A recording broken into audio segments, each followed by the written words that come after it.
Can we trust you? Yes. Yes.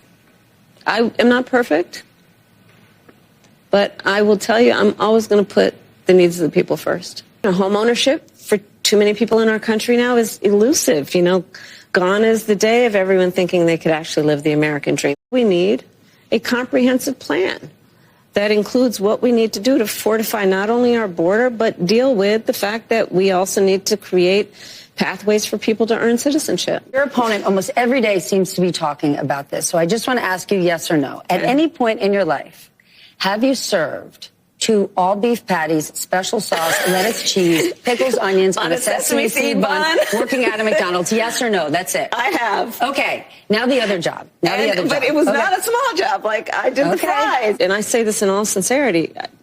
He's just not very serious about how he thinks about some of these issues.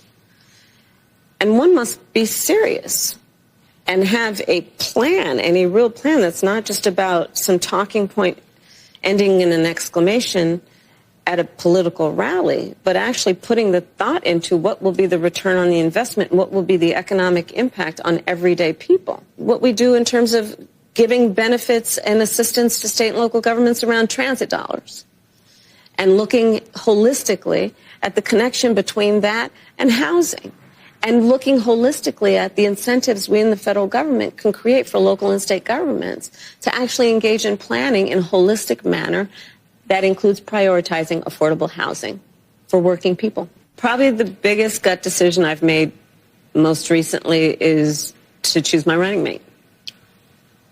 Yeah.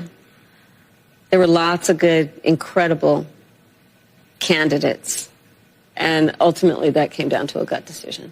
You said you want to take this on by going after those who engage in price gouging. Yeah.